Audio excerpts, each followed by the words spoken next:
देखिए ऑपरेशन 30 अप्रैल को लेकर यूक्रेन पर बड़ा खुलासा क्या क्या हुआ है, जल्दी से हम आपको बताते हैं। 2 महीने हम आपको बता रहे हैं, अप्रैल और मई। रूस पर हमले की तैयारी की बात कही जा रही है अप्रैल में, 30 अप्रैल जिसका जिक्र बार बार कहा जा रहा है। हालांकि एक प्रोबेबिलिटी है कि 30 को ही होगा या उसके आगे या पीछे होगा, लेकिन कोई तैयारी तो चल रही है। और मई की बात करें तो शुरुआत में ही रूस पर यह हमला होगा। अप्रैल में यह भी बात कही जा रही है कि कॉम्बैट ब्रिगेड फ्रंटलाइन पर जाएगी, वहां पर मौजूद रहेगी और वहां से यह एक्शन शुरू होगा। 12 यूक्रेनी लड़ाकू ब्रिगेड जंग में उतरेगी, यह भी बात कही जा रही है मई को लेकर। और अप्रैल में पेंटागन के डॉक्यूमेंट में से यह अप्रैल की तारीख का खुलासा हुआ। जो अप्रैल की तारीख का बार बार जिक्र हो रहा है वो पेंटागन से जो डॉक्यूमेंट्स लीक हुए थे वहीं से यह बात आई थी। और दूसरी तरफ मई की बात करें, 400,000 जवान अटैक करेंगे एक साथ। बड़ी तैयारी यहां पर साफ नजर आ रही है। निनाद सेठ भी हमारे साथ इस वक्त कार्यक्रम में हमारे जुड़ चुके हैं। निनाद सर, सवाल यही है मेरा, बहुत ही सिंपल सपाट, मई में कुछ हो पाएगा क्या? वाकई में पुतिन विक्ट्री जो परेड है उसमें देश को क्या बताने वाले?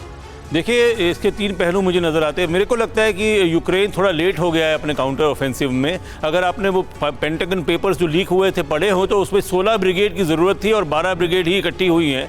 दूसरा, अमेरिका ने जो एब्रम टैंक्स पे ट्रेनिंग दी है और नए स्विच ब्लेड ड्रोन्स दिए हैं, उससे क्या आप एक काउंटर ऑफेंसिव सस्टेन कर सकेंगे? देखिए, काउंटर ऑफेंसिव एक फुल फ्लेजेड मूवमेंट होती है, ये कोई होल्डिंग मैनूवर नहीं है। और मेरे को लगता है कि जो हमारे को पिछले 4 महीने का एक्सपीरियंस ने बताया है, यूक्रेन के पास जिस तरह के हथियार है, जितना म्यूनिशन है, जितना सप्लाई चेन है, वो होल्डिंग मैनूवर के लिए ठीक है। चाहे वो साउथ में हो या बाखमुत में हो, उन्होंने रशिया को हारने नहीं दिया, पर वो खुद जीत नहीं पा रहे हैं। और मेरे को लगता है स्टेलमेट की जो सिचुएशन है ये रशिया को सूट करती है, क्योंकि रशियन सप्लाई लाइन हर दिन ज्यादा बढ़ रही है। अब जब युद्ध आगे एस्केलेट होगा तो ये भी देखना पड़ेगा कि इसमें जो ट्रेनिंग मिली है, जो यूक्रेनी फोर्सेस को अमेरिका के द्वारा जर्मनी में और बाकी जगहों पर, वो अब कितना यहां कमाल कर पाती हैं। एक बड़ी खबर यह आ रही है कि वॉर जोन में रूसी हेलीकॉप्टर Mi-35 का एक्शन देखने को मिला है। फ्रंटलाइन पर यूक्रेनी ठिकानों पर हमला हुआ है। मल्टी रोल हेलीकॉप्टर ने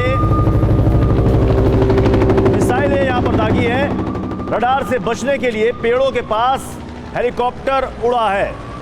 ये देखिए उस वक्त की तस्वीर। मनीष हमारे साथ मॉस्को से बने हुए हैं। मनीष, सवाल यह है कि 30 अप्रैल को अगर इसलिए जोड़ रहा हूं, अगर यूक्रेन ने ऐसा कुछ किया तो उसका जवाब रूस की तरफ से क्या होगा? क्या 30 अप्रैल को ही जवाब दिया जाएगा या 2-4 दिनों के बाद उसका वो एक्शन दिखने को मिलेगा? मनीष, देखिए 30 अप्रैल वो तारीख है जिसे ये कहा जा रहा है कि उस दिन से ये बिगुल बच जाएगा, यानी जिस काउंटर ऑफेंसिव की बात कही जाती है। हमारे एक्सपर्ट्स भी बहुत सही कह रहे थे, क्योंकि अगर आप तारीखों की बात करें तो 30 अप्रैल के बाद 1 मई अगेन फिर मजदूर दिवस है, जो रूस के लिए और इस पूरे इलाके के लिए, सोवियत संघ के लिए बहुत बड़ा दिन है। 9 मई फिर रूस के लिए और इस पूरे इलाके के लिए विक्ट्री डे के तौर पर एक बड़ा दिन है। तो कहा यही जा रहा है कि 30 अप्रैल और उसके बाद से हर दिन आपको भयानक ऑफेंसिव अटैक दिखाई देगा यूक्रेन की तरफ से। लेकिन जब मैं रूस में मौजूदा मिलिट्री इंटेलिजेंस के ऑफिसर सबसे बात कर रहा हूं तो उन सबको भी जानकारी है, चाहे वो अमेरिकन लीग के हवाले से हो या उनके अपने इंटेलिजेंस के हवाले से हो, तो उन्होंने भी हर इलाके वाइज अपनी अपनी तैयारियां कर रखी है। अच्छा, कहने का मतलब है कि जिधर से हमला होगा एक सवाल पर इन्होंने अपनी एक सवाल मेरा है आपसे कि युद्ध शुरू होने यानी पिछले साल से लेकर अब तक जो मॉस्को है वो कितना वल्नरेबल हुआ? कई घटनाएं हुई हैं, कुछ टेरर एक्टिविटीज हुई हैं, कुछ हत्याएं हुई हैं, ब्लास्ट हुआ है, अभी कुछ दिन पहले एक ड्रोन भी डिटेक्ट हुआ था। तो मॉस्को की सिचुएशन कितनी बदली है पिछले 1 साल की बात करें जंग शुरू होने से लेकर अब तक?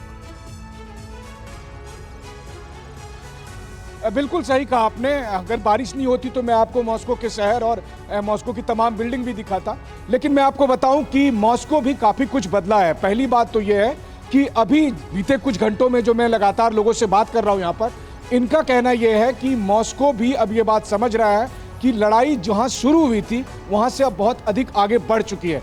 दूसरी बात, मॉस्को पर भी खतरा बढ़ा है। 2 दिन पहले यूक्रेन के कामिकाजी ड्रोन यहां पर मिले। आश्चर्य की बात है वो कैसे पहुंचे, क्योंकि मैं आपको बताऊं, मैं खुद भी कई बार रूस यूक्रेन बॉर्डर क्रॉस किया है। एक एक सामान की चेकिंग होती है, फिर वो यहां तक कैसे पहुंचे इतने बड़े कामिकाजी ड्रोन। ये अलग बात है कि रूस की अथॉरिटी कह रहे हैं कि उस ड्रोन में विस्फोटक नहीं था, लेकिन बगैर विस्फोटक के भी अगर वो ड्रोन पहुंच जा रहे हैं तो बड़ी बात है। आप याद करिए अलेक्जेंडर दुगिन की बेटी दारिया दुगिन मारी गई थी यूक्रेन की एजेंसी के द्वारा।